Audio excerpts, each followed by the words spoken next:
RCR presenta Integrando Perú.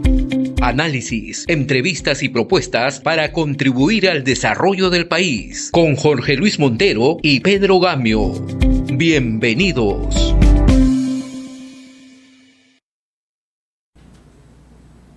Saludos amigos, una nueva semana juntos y hoy tenemos a una invitada especial.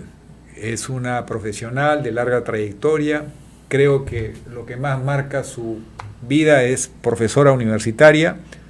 Hablamos de Roxana Barrantes, actual directora del Banco Central de Reserva. Bienvenida, Roxana. Muchísimas gracias por la invitación, es un gusto estar esta tarde con ustedes. Y siempre integrando Perú, nuestro colega y amigo Jorge Luis en las carreteras del Perú, en Cajamarca. Adelante, Jorge. Bienvenida, Roxana, muchas gracias por participar en esta entrevista especial contigo en Integrando Perú. Me encuentro en Chilipampa, en Porcón Alto, en Cajamarca. El Perú profundo no me suelta, pero aquí estamos para hablar del Perú contigo, Roxana. Muchas gracias. Muchas gracias. Roxana, la primera pregunta que te haría es la inseguridad, que está llegando a niveles preocupantes. ¿Qué tanto afecta a la economía? Hemos llegado a un nivel en que ni la gran minería se libra de ataques, de asaltos, de toma de minas a costo de vidas. Es impresionante, pero es real. ¿Cuál es, desde tu punto de vista y con la data que conoces, el nivel de impacto en la economía que está generando el clima de inseguridad? No tengo un número en la cabeza, pero uno de los temas más importantes, y acá Pedro, tú eres abogado, uno de los temas más importantes para llevar los recursos donde tienen mayor valor, ¿no? Realizar lo que se dice que es el potencial de los mercados, es contar con seguridad de que los retornos de esas inversiones y esas decisiones que uno toma sobre los recursos que uno tiene puedan recaer en quien ha emprendido los sacrificios para llevarlos adelante. Con inseguridad eso no se puede lograr, y eso genera dos problemas, ¿no? Por un lado, tienes que dedicar recursos a mejorar la seguridad, y es claro que es altamente costoso que cada persona tenga seguridad personal, ¿no? Por un lado, o sea, es un desperdicio de recursos que cada uno se embarque en protegerse. Y por otro lado, te exige mayores retornos esperados de inversiones, con lo cual te retrae las posibilidades de inversión, ¿no? Aparte de lo que es un elemento que es más complicado de medir, que es lo mal que nos sentimos, ¿no? Salgo, no salgo, voy al restaurante, no voy al restaurante, emprendo el viaje, no emprendo el viaje, porque no sabes si te va a tocar o no te va a tocar un viaje placentero, o una cena placentera, o va a ser una llena de eventos que te van a llevar a la comisaría con riesgo personal. Otro elemento que ha vuelto a ser crítico es la desnutrición y la anemia. El ingeniero Aguataz, a quien conozco hace muchos años, hoy ya jubilado, no deja de trabajar fomentando que distintos actores, principalmente jóvenes, utilicen la tecnología digital para tener información en tiempo real. Por ejemplo, en Condorcanqui, cuántos niños han nacido con menos kilos de los necesarios para un desarrollo normal, pleno. Y me dice, ya no hay necesidad de ir ciegos buscando dónde está la desnutrición.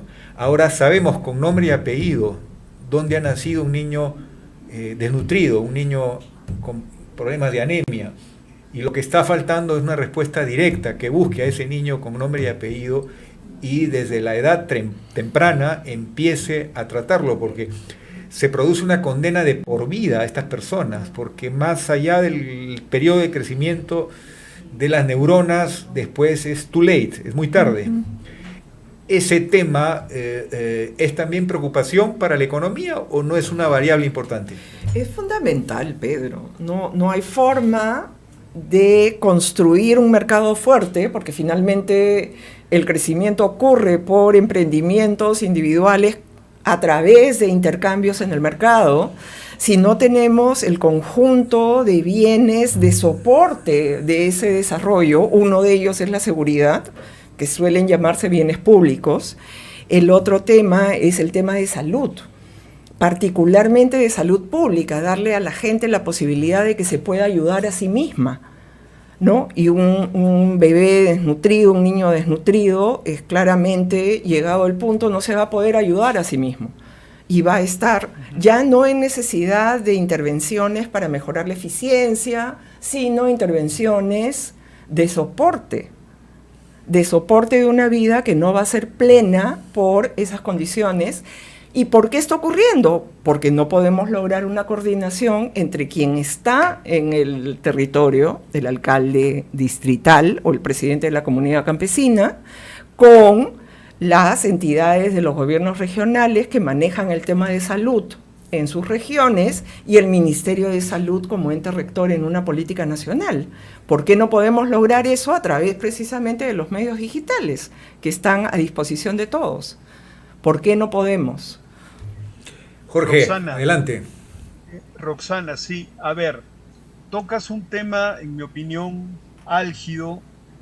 Desde Humala, quizá un poco antes, pero sobre todo desde el gobierno de Humala, hemos venido trastocando un poco esta economía de libre mercado que impulsó el fujimorismo en la década de los 90.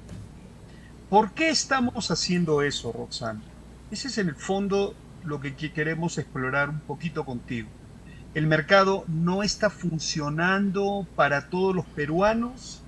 El Estado es un enemigo del desarrollo de la gente pobre, o es un enemigo del desarrollo de las empresas privadas. Estamos interviniendo, estamos cargándonos de regulaciones, de normativas, y estamos ya desfigurando un modelo económico que desde los años 90 ha funcionado para muchos bastante bien. ¿Por qué estamos haciendo esto? ¿Por qué nos estamos disparando al pie? O si es necesario porque el modelo era incompleto, no inclusivo, no lo sé. Es un poquito la pregunta que queremos reflexionar contigo, Roxana. Gracias, Jorge Luis, pero estás poniendo como que 3 tesis de doctorado con las preguntas, ¿no? Entonces vamos a ver cómo podemos conversar y seguir construyendo. El modelo, ¿no? Hay toda esta historia del modelo, y el modelo no es más que dejar que las personas, sobre la base de información, y podamos tomar las mejores decisiones, ¿no? Eso es el modelo, sobre una base de la provisión de bienes públicos mínimos como la seguridad jurídica, la protección de los derechos de propiedad, la defensa nacional, la estabilidad macro y la provisión de salud pública, ¿no? Este modelo es inclusivo, no es inclusivo, es inclusivo, no es inclusivo, en la medida que la sociedad se organiza a través de la política y de la gestión pública, o sea, la política dirigiendo la gestión pública para poder brindar esos servicios y hacernos esos bienes públicos y hacernos a todos iguales ante la ley, ¿no? Entonces, en principio, ni el Estado tendría que ser, o sea, el Estado no tiene que ser enemigo de nadie. El Estado tiene que ser aquel que recoja las preferencias de las personas. Quizás estoy hablando demasiado teóricamente, ¿no? Pero no, se entiende perfectamente. Pero finalmente un poder ejecutivo y un poder legislativo en balance de poderes deben poder conversar y ponerse de acuerdo pensando en qué es lo mejor para toda la ciudadanía, ¿no? Y no pensando qué es lo mejor para mi interés particular o de la persona que me financió la campaña o de ese grupito al que yo tengo que atender por algún motivo, ¿no? Entonces,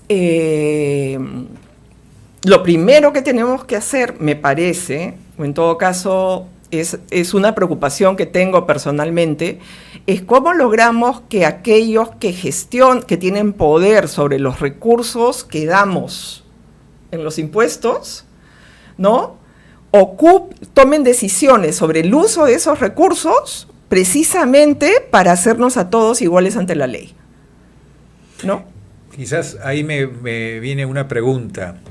Tú has conocido en algún momento de tu vida profesional el Ministerio de Energía y Minas. No podemos decir que en esa época los ministros no estaban preparados. Dentro de lo que tenemos en el Perú era gente calificada y con experiencia. Pero paradójicamente, el otro día con un grupo de alumnos hicimos un análisis exhaustivo de las dos variables fundamentales de la última década que no han avanzado. Masificación del gas natural, recién hace poco tiempo se ha reactivado la masificación, ha estado congelada una década, y en energías renovables también hemos estado congelados. Hoy tenemos un estrés hídrico brutal que puede repetirse, y la salida es energías renovables no convencionales para cubrir esos 3 años donde la electricidad se puede disparar perjudicando a toda la población, pero también a la minería, a la agroindustria.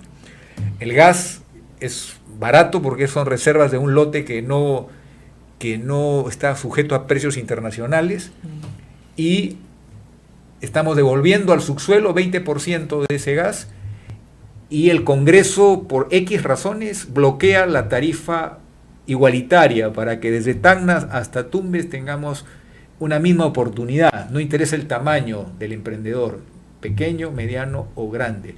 Pero no, se acepta como normal y natural que en Lima se pague 80% menos por el gas natural que en relación a las ciudades del interior. La pregunta es, el tema no es solamente de cuadros calificados, hay más elementos para la gobernabilidad de un país. ¿Por qué se falló cuando había gente más calificada y no el maltrato que vimos con el gobierno del señor Castillo, donde hubo lamentablemente gente sin mérito académico, pero igual en el pasado ha habido gruesos errores? ¿O estoy equivocado? Somos humanos y siempre cometemos errores, porque tomamos decisiones sobre la base de la información que tenemos en el momento que tomamos la decisión. Y esa información, en tanto concierne al futuro, se toma sobre la base de un conjunto de escenarios probabilísticos, con probabilidades, ¿no? Vamos a tener estrés hídrico, no vamos a tener estrés hídrico, le ponemos probabilidades, se toman las decisiones. El tema es que una decisión muy técnica no necesariamente es implementable en el tiempo que quisiéramos, dada la urgencia de las necesidades, ¿no? Porque lograr los acuerdos, lograr la persuasión de posibles pérdidas de corto plazo a cambio de ganancias de mediano plazo, lograr esa credibilidad toma tiempo. Y el Ministerio de Energía y Minas, y ningún ministerio, excepto Relaciones Exteriores, y no sé si los ministerios de Defensa, no creo que no, tienen un servicio civil, ¿no? Tú no tienes una línea de carrera, tú tienes rotación de funcionarios, tú tienes una programación presupuestal que se sostiene sobre el principio de austeridad, con lo cual a los trabajadores tú no les puedes hacer aumentos razonables de cara a sus calificaciones como parte de lo que es una carrera y un ascenso. Entonces, todo lo que dices, que podríamos entrar en una discusión muy, muy específica, ¿cómo lo implementas? Lo implementas con personas con líneas de carrera y no necesariamente con todas estas contrataciones CAS que tienes que realizar para sacar adelante temas que te van quemando. O quizás el problema es que los distintos sectores sociales no se han comprometido con el país como corresponde. Tenemos una leyenda negra de ser piratas de nuestro propio país. Chile, por ejemplo, reunieron a la academia, la empresa privada, el Estado, 2 años y discutieron metas hasta el 2050. Se pusieron de acuerdo primero casi 1 año en la metodología, porque cada uno tenía su metodología, pero finalmente llegaron a tener una visión de conjunto sobre cómo iban a satisfacer las necesidades de energía para impulsar el crecimiento del país. Perú no tiene ese tipo de ejercicios. El acuerdo nacional está lejos de ser un esfuerzo donde todos estén comprometidos y lleguemos a una visión de conjunto. Me preocupa eso porque, otro dato, hoy se considera indispensable el gobierno electrónico. Y veo esfuerzos dispersos, pero tenemos en el Ministerio de Energía y Minas el más brillante esfuerzo de gobierno digital, que es el catastro minero, que ya sirve hoy para tener interconectado a un conjunto de instituciones públicas. Falta solamente la SUNAR, que es el registro público urbano, principalmente de las grandes ciudades, pero casi todas las instituciones ya están conectadas. O sea, ¿para qué seguir teorizando o buscando proveedores extraños si en la propia casa tenemos ya la fortaleza inicial para lo que se va a llamar el expediente electrónico, para simplificar todo eso que la burocracia ha construido, toda esa cadena interminable de pasos, porque en el fondo hay miedo a tomar decisiones, porque la Contraloría, y es otro elemento preocupante, no evalúa resultados, sino evalúa procesos. Es decir, es como alguien sentado en la tribuna que mira dónde comete alguien un error y a ese le caemos. En lugar de ser el auditor moderno que se ve en otros países desarrollados, que suda la camiseta y empuja al equipo y al capitán lo orienta para que vaya al arco contrario y haga goles. Ese tema tan importante que tiene que ver con la ausencia de condiciones de gobernabilidad, diálogo y visión de conjunto, ¿es prioritario? ¿Hay que trabajarlo o esperar que un iluminado resuelva el problema? Ay, ningún iluminado va a resolver ese problema, no hay forma, y si lo pretende hacer, va a ser acá a costa de todas las libertades que tenemos todavía. Y yo no quiero que ningún iluminado resuelva los problemas, yo quiero ser parte de una solución conjunta y con acuerdo. De ahí que cuando trabajamos en la Comisión para el Desarrollo Minero Sostenible convocada en el 2019, la primera recomendación fue: necesitamos una visión de desarrollo minero, ¿no? Porque no puede ser que la actividad más importante en términos de movilización de recursos para el Perú y de generación de valor, y donde tenemos además una ventaja comparativa, ¿no? O sea, Perú, de todas las cosas que puede hacer, minería es una de las que va a hacer con mayor rendimiento. Biodiversidad también, y podemos tener otras ventajas comparativas, pero nuestra ventaja comparativa no está en producir teléfonos en este momento. Quizá esté en producir el instrumento de acá a 20, 30 años, con los recursos que nos ha dado la minería ahora, siempre que los podamos invertir de una manera que refuerce la creación de capacidades de las personas, ¿no? Entonces, necesitamos una visión, y para eso necesitamos ser capaces de respetar. Si ahora estamos en un entorno, es bien delicado, ¿no? Es bien delicado, no sé cómo lo están viendo ustedes con sus entrevistados y en su trabajo. Hay una denuncia, bueno, yo te respondo con otra denuncia, hay una denuncia y yo te respondo, y es la fuerza de los votos, ¿no? Y no la fuerza de la verdad, la que termina predominando. Sí, Jorge Luis. Roxana, buenísimo. Hablando de iluminados, ¿cómo podemos mejorar este desempeño parlamentario donde parece que hay una vocación de coartar a las instituciones tutelares de la democracia, y parece que no estamos trabajando, como tú decías hace unos minutos, no estamos trabajando en equipo con el Ejecutivo para, quizá en algunas cosas sí, pero en otras muy graves y muy importantes definitivamente no. Y nos tienen asustados con sus iniciativas y con sus cosas que parecen ser bastante arbitrarias. Y hace un momento también comentaste esto de los intereses de grupo, etcétera, etcétera. De nuevo, la pregunta que te quiero hacer, la reflexión que quiero compartir contigo, es que un Estado no va a funcionar si no existen las coordinaciones adecuadas y la democracia debería asegurar eso, una cierta convergencia de intereses entre el legislativo y el ejecutivo. Y lo que estamos viendo ahora es algo, no ahora, hace ya años, son temas, digamos, direcciones no convergentes muy preocupantes. ¿Tú cómo ves esto, Roxana? Es muy delicada la situación actual en cuanto a los mecanismos de representación, ¿no?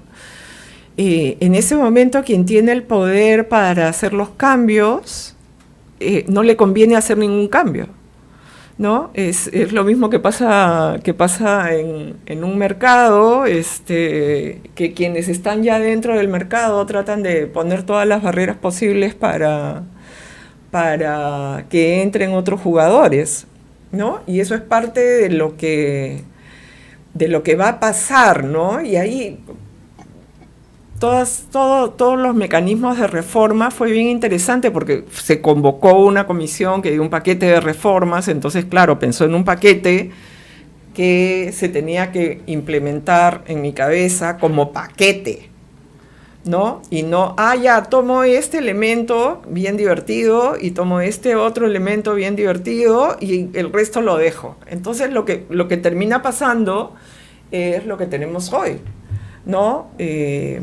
Hemos dejado, ¿no?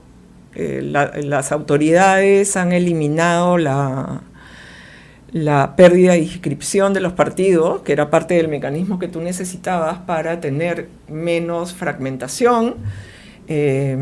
Tú tenías una propuesta que se estaba implementando de que los partidos sean organismos vivos, y resulta que se ha vuelto a la propuesta de que los partidos sean organismos donde tú compras la firma para la inscripción, etcétera, ¿no? Y todavía no se ve, y más bien cada día empeora la percepción, ¿no? Y yo recuerdo mucho al ministro Saavedra cuando emprendió la reforma de todo lo que era la educación básica regular, destacando la importancia de que los docentes se tenían que sentir orgullosos de ser docentes, ¿no? Y para eso tú alineabas mejoras salariales con mejoras de capacitación y de resultados, ¿no? Entonces, alineando, tú te dirigías a que la carrera docente sea algo a lo que aspiraban los mejores estudiantes de los colegios, ¿no? Ser docente, ser profesor, ¿no?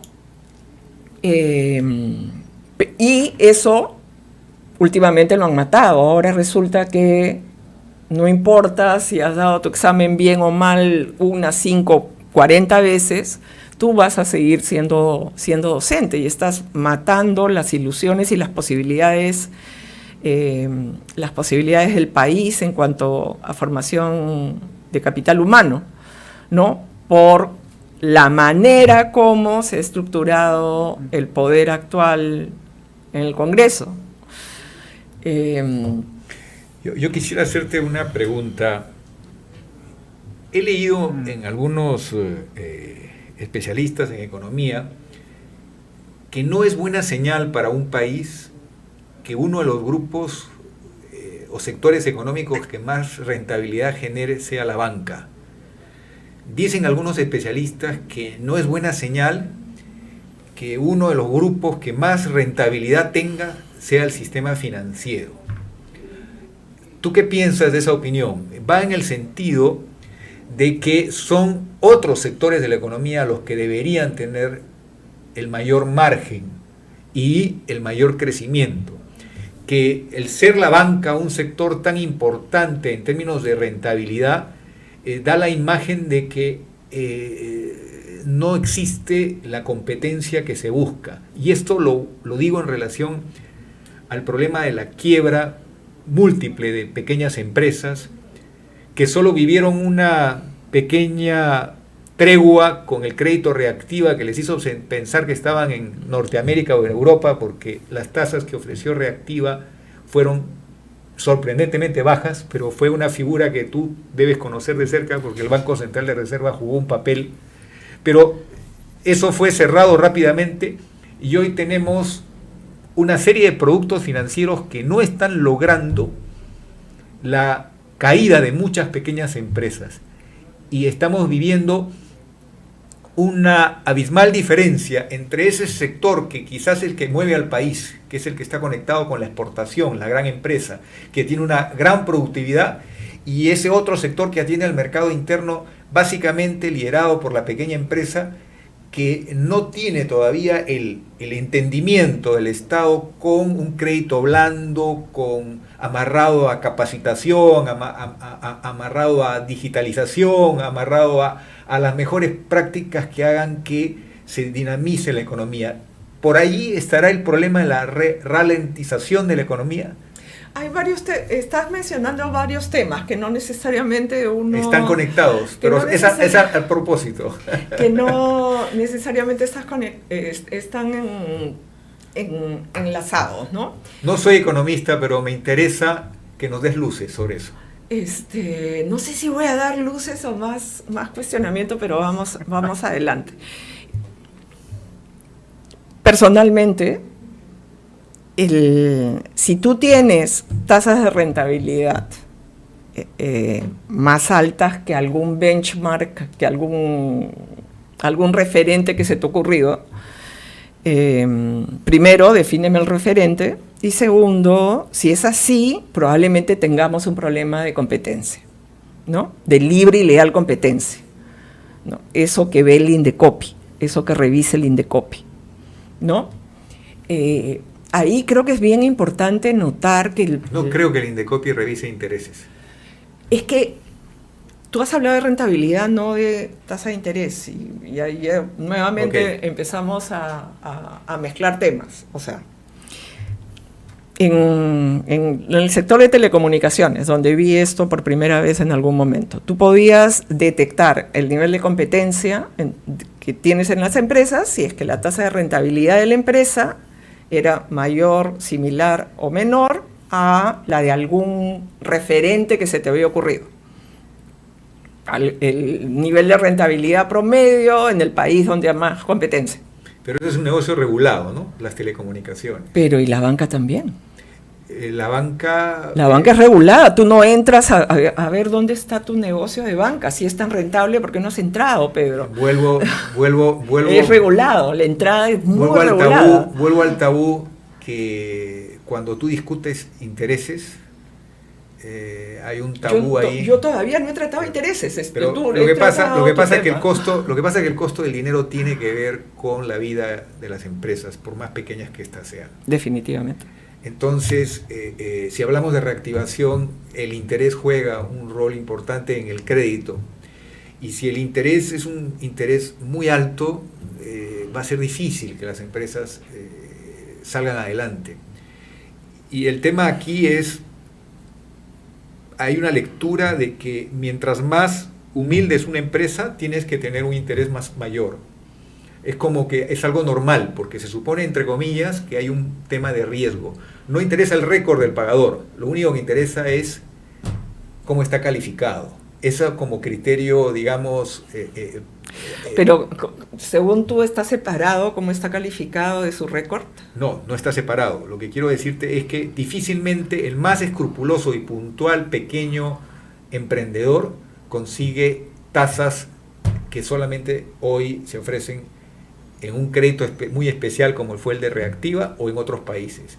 Dicho de otra forma, las tasas que tenemos en el Perú no ayudan a un desarrollo que todos quisiéramos de la mano con la asistencia técnica. Hay un problema que hace que difícilmente podamos reactivar la economía. Porque imagínate, estabas muy mal por la pandemia y te dieron 2% de interés en reactiva.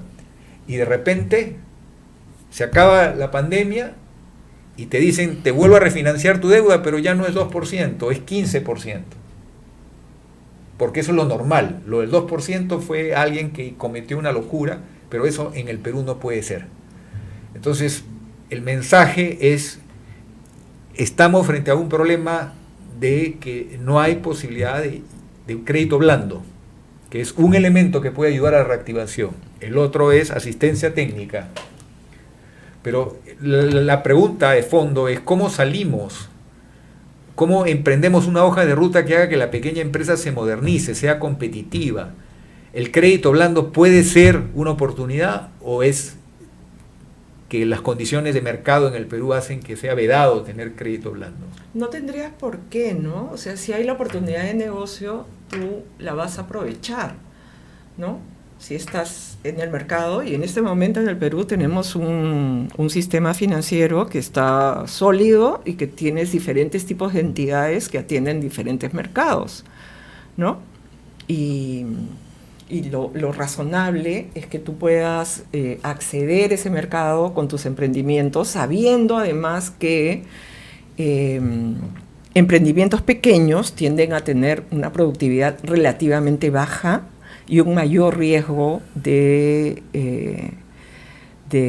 crédito, precisamente, y por eso es que se le presentan tasas relativamente mayores. O sea, el problema es algo complejo. Yo entiendo eso. Ahora los empleados del Estado tienen una ventaja.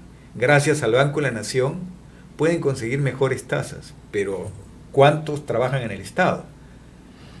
El tema es, en otros países sí hay el discurso de promoción de la pequeña empresa aterrizado en crédito blando y en asistencia técnica, articulados ambos.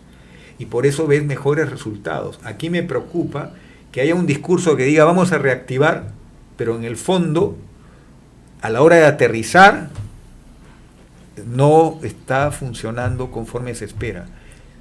El otro tema que tenemos que resolver en el Perú es, tú tienes no sé cuántos regímenes de pequeña empresa, cada cual más perverso que el otro, y luego pasas a mediana, porque tú no quieres que una empresa pequeña se quede chiquitita, a menos que sea la voluntad del emprendedor, ¿no es cierto? Que hay emprendedores que dicen, yo quiero un negocio chico, se acabó, no quiero seguir creciendo, ¿no? Pero lo que tú esperarías es que en el crecimiento mejore tu productividad y en esa mejora tú amplíes el volumen de tus operaciones y pases a ser mediana empresa.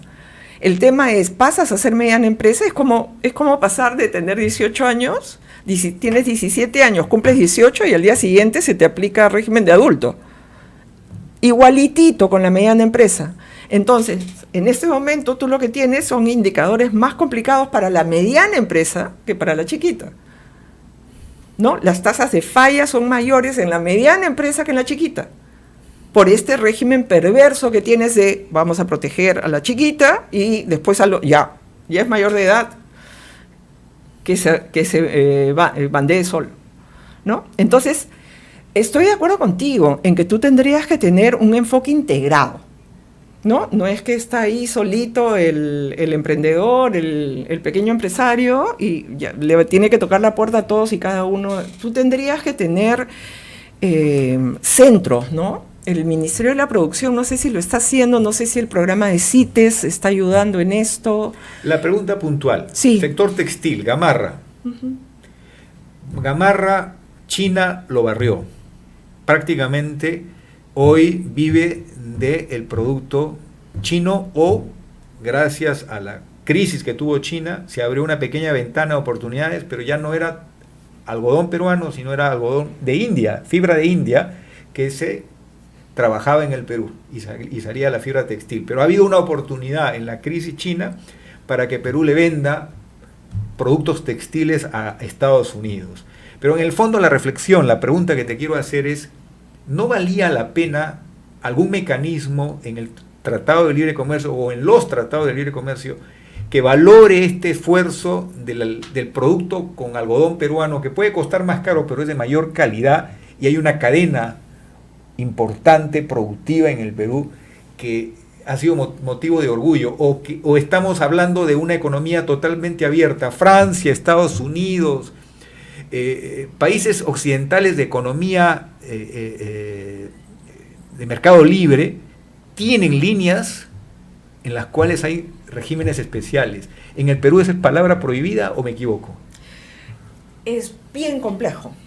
Mira Francia. ¿Cuál es la presión tributaria en Francia? Claro, es mayor que aquí. 45-48%. ¿Cuál es la presión tributaria acá?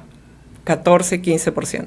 Cuando decimos presión tributaria, pero es el volumen... 14-15, perdón, pero es 14-15 se supone como rango general. No, perdón, voy a definirlo. El volumen de impuestos que se recauda en el Perú respecto de la torta completa de bienes y servicios que se producen en el Perú, el PBI.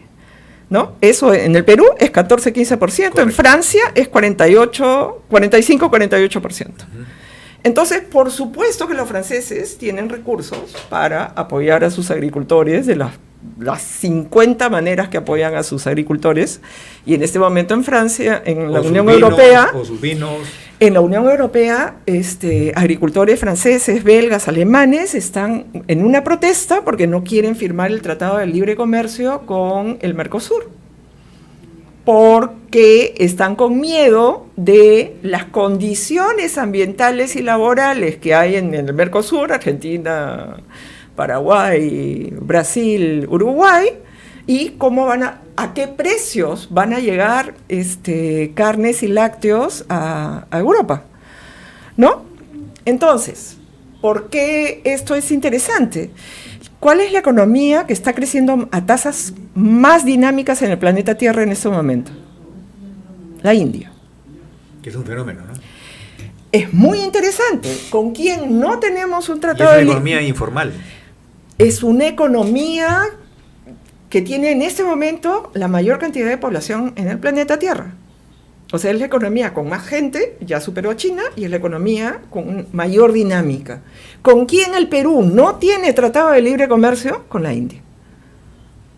Entonces, no sé por qué la economía y la vida humana, por definición, es una vida cambiante. Nuestro algodón, que puede ser maravilloso, probablemente ahora no tenga los volúmenes que se necesita para una competencia. Probablemente tenga la calidad necesaria para hacer productos de nicho, ¿no? Que apelen a mercados de mayor valor. Pero quizá el único caso en el que Perú rompa por volumen es el cobre. Pero si vamos a... arándanos. Pero normalmente la característica del Perú es de lo bueno poco. Nuestro precio no debería ser un precio muy bajo, sino más bien deberíamos valorizar lo nuestro. Por eso mi preocupación, en el sentido de que hay muchos nichos que el Perú podría trabajar y que lamentablemente el régimen tan abierto, más abierto que economías que son líderes en el mundo, nos ha hecho daño. ¿Cuántas ventajas tiene el Perú? ¿En qué aspectos? Tú has tocado el arándano, que es un milagro de hace 2 décadas, de un biólogo peruano que se fue a Chile y ha producido una revolución, porque el arándano no es oriundo de este país. Es un caso único, pero hay fortalezas en el Perú que son extraordinarias. La Amazonía tiene plantas exóticas, plantas medicinales. Tenemos la industria del calzado en Trujillo, tenemos la industria del mueble, tenemos la artesanía de Chulucanas, nichos pero que nunca van a ser masivos, es un nivel de negocio más selectivo. La pregunta es... Estás mezclando, ¿no, Pedro? Porque el calzado de Trujillo no te aguanta 2 lluvias, ¿no? Pero la sobre cerámica todo- de Chulucanas tú la puedes encontrar como pieza, objeto de arte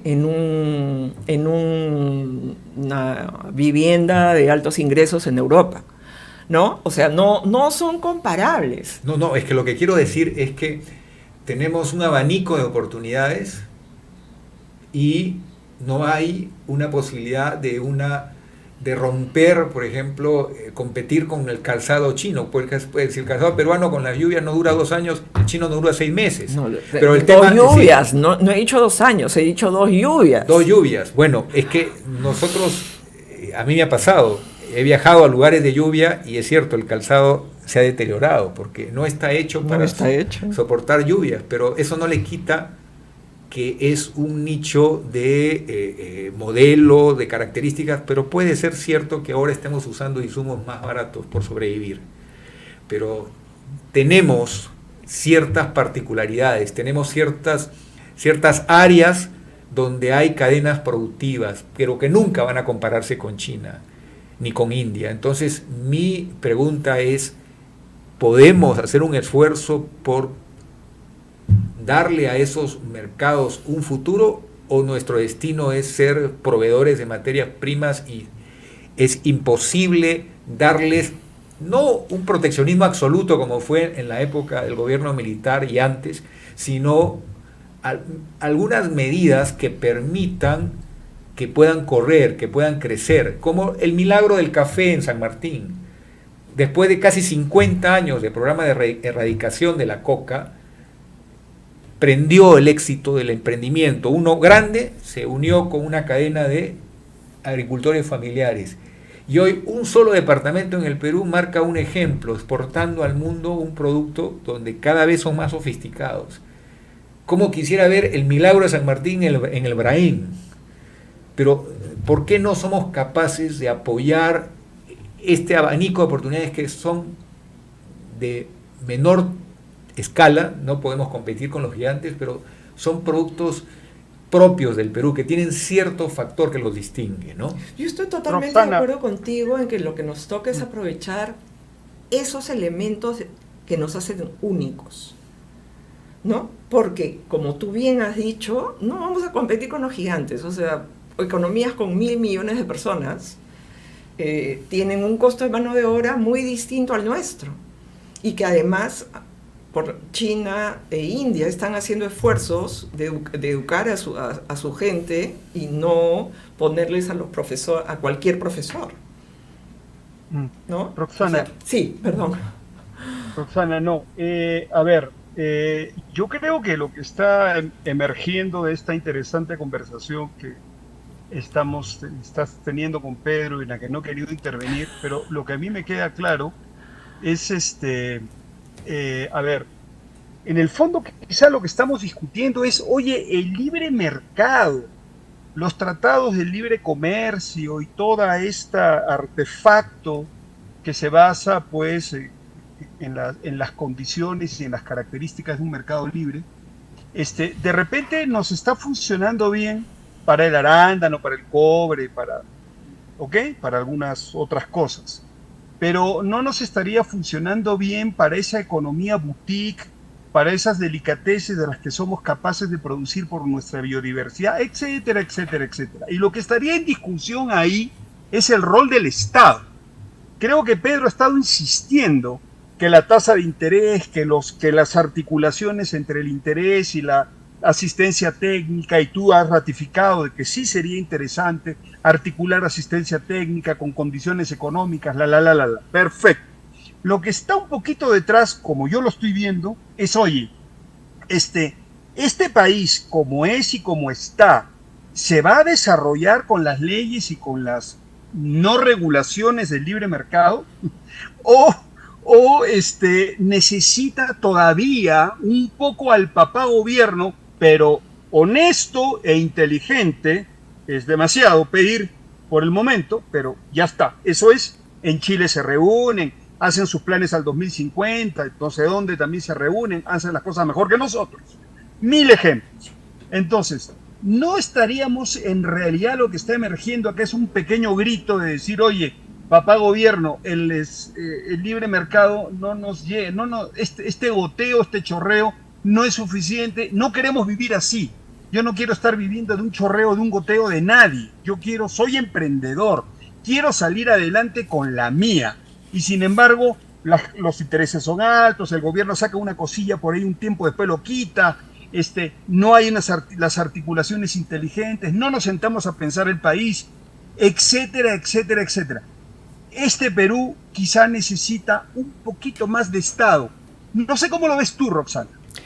Yo estoy totalmente de acuerdo contigo de que necesitamos más acción colectiva.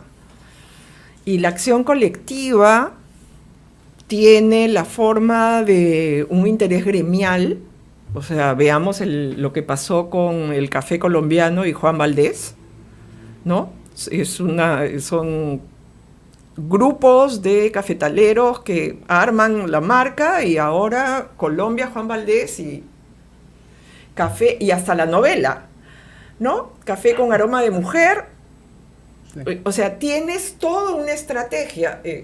Me hace acordar también toda la política industrial de Corea, que tenía fase de creación, de apoyo de ciencia y tecnología, de industrialización y de digitalización y capacitación a las mujeres que se quedaban en la casa, porque las mujeres que se quedaban en la casa eran quienes luego apoyaban a los hijos en las tareas escolares y digitalización, etcétera, etcétera. O sea, ¿cuál es el punto? O sea, tú tienes políticas, las políticas son reflejos de acción colectiva, ¿no? Uh-huh. La tenemos formalizada en la separación de poderes, en esta sociedad compleja, ejecutivo-legislativo, pero también acción colectiva es la que tú tienes en tu edificio cuando te pones de acuerdo qué haces con la persona que no paga el agua. Eso es acción colectiva. Estamos participando, ¿cómo estamos participando? Estamos viendo el bien común, estoy viendo mi bien individual. No, yo estoy yo no tengo carro, yo no tengo por qué pagar el mantenimiento de la puerta del garaje. Oye, discúlpame, estás en un condominio, eres dueño también, eres responsable de todo lo que esté en las áreas comunes, y la puerta del garaje es área común, ¿no? Entonces, esa dimensión que, si bien humanamente nos nace porque si no, no estaríamos en colectividad, o sea, trascender a la familia, ¿no? No estaríamos en una ciudad de 10 millones de personas si no hubiera algo en nuestro ADN que nos dijera, sí, podemos hacerlo, pero requiere mucho trabajo y requiere mucha formación desde los niños y niñas que van a las escuelas y que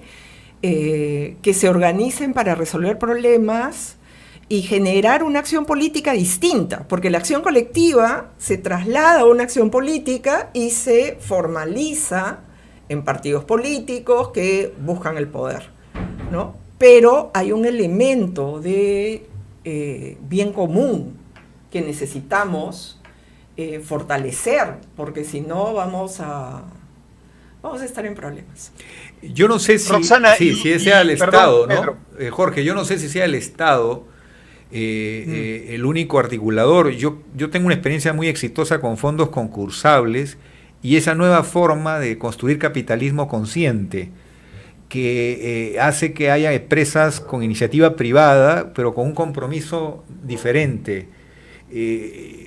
Lo que faltan son políticas públicas donde el Estado se ponga de acuerdo con los actores relevantes, porque el café tuvo éxito porque una gran empresa aceptó tener de socios a un conjunto de empresas familiares. No fue el Estado el gestor del éxito, sino ha sido un fenómeno social que se ha retroalimentado a partir de toda una compleja labor donde se involucró hasta la cooperación internacional. Sí. Y entonces, la cooperación internacional es Estado, y está haciendo cooperación por un arreglo con nuestro Estado, ¿no? Entonces nosotros tendemos a ver al Estado como un actor distinto cuando en realidad es nuestro agente, ¿no? Buen punto. Entonces, cuando percolemos que el Estado es nuestra gente, no es nuestra gente, es nuestro agente para plasmar aquello que nos tiene que poner de acuerdo como colectividad, porque no todos tenemos los mismos intereses, ¿no es cierto? Si ahorita el sindicato donde estoy trabajando, digamos que tengamos un sindicato, empieza a discutir, ¿quieres bono por años de servicio o bono de escolaridad si tienes hijitos? Yo digo, ay, bono por años de servicio, mira mi edad, pero mi colega de 40 años va a decir quiero bono de escolaridad. Entonces, necesitamos acción colectiva para combinar esos intereses y no romper la comunidad. Roxana, me has hecho reír un poquito porque pensé en el sindicato del BCR. Que creo que hay unos sindicatos ahí. La última pregunta, Jorge. Perdón, Pedro. A propósito del BCR, Roxana, el BCR, donde tú estás y comprendes muy bien cómo funciona, tiene, por supuesto, como metas maximalistas mantener, sostener la estabilidad monetaria, cambiaria, y esos son pues fundamentos de cualquier economía sana que tenga futuro. Pero la pregunta que te quiero hacer bien sencillita es, ¿el BCR también tendría o podría tener otros mecanismos y otras formas de intervención permitidas por su ley orgánica? No lo sé. Como para ayudar a este país, al Perú, a los peruanos, a, digamos, hacer las cosas un poco mejor, a hacer las cosas un poco diferentes, darnos las manos de alguna manera un poco más creativa, porque yo siento un BCR muy sólido, pero también muy ortodoxo, también muy así, ¿no? Conservador. Y me parece muy bien que sea conservador, pero me pregunto si habrían algunas otras formulaciones que podrían ser funcionales a nuestro Banco Central de Reserva y que nos ayuden de una manera un poquito diferente. De repente, a ver, ¿cómo ves esa posibilidad? ¿O no existe? ¿O yo estoy equivocado? A ver. Bueno, la inquietud es válida, ¿no? Porque muchas veces tú dices, bueno, el banco está funcionando, ¿por qué no le encargamos que seleccione a los miembros del Tribunal de Defensa de la Competencia del INDECOPI? El BCR está funcionando, ¿por qué no le encargamos el estudio de adecuación al cambio climático que tiene que hacer el Perú? ¿No? Entonces, no sé, pues ahí viene no todos, el símil con el fútbol, ¿no? Tú puedes ser un excelente centrocampista, y por ahí en una situación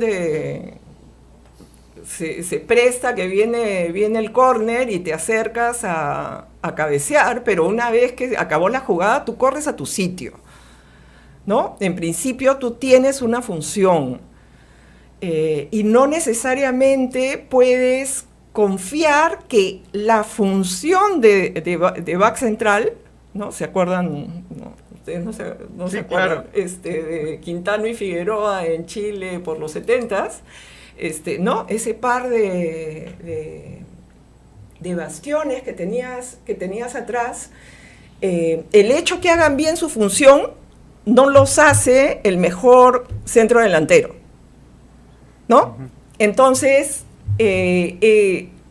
yo pensaría algo similar para el BCR. El BCR peruano tiene, y acá te corrijo un tema que has comentado, Jorge Luis, es lo que le toca cuidar al BCR es la estabilidad monetaria. Y es en la medida que tenemos este permiso para operar en dólares que hay un tema cambiario que mirar, y dependiendo de las carteras y los portafolios, etcétera. Pero la estabilidad es del sol.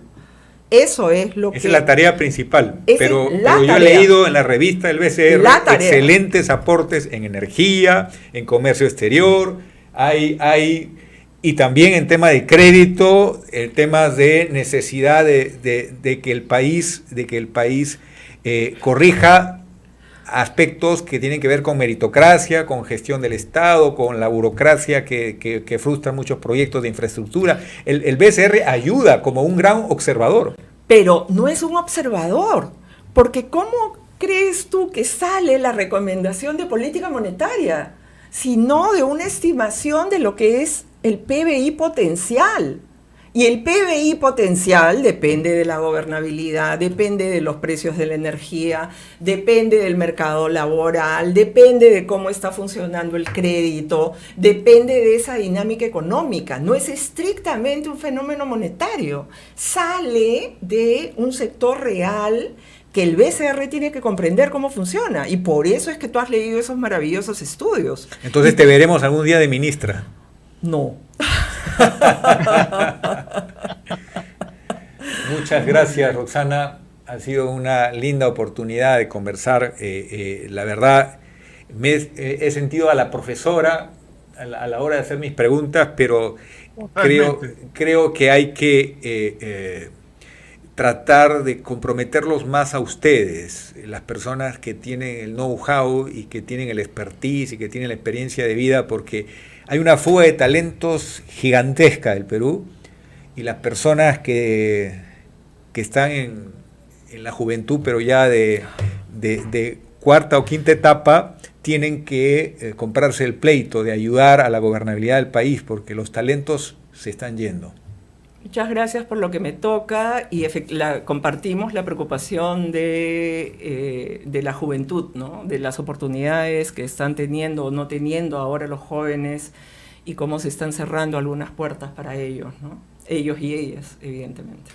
Muchas gracias, y espero que te tengamos pronto. Gracias, muchísimas gracias. Muchas gracias. Muchas gracias, Roxana, por estar en Integrando Perú. Hasta pronto. Gracias. Hemos presentado Integrando Perú. Retornamos en nuestra próxima edición con más entrevistas y el análisis para contribuir al desarrollo de nuestro país.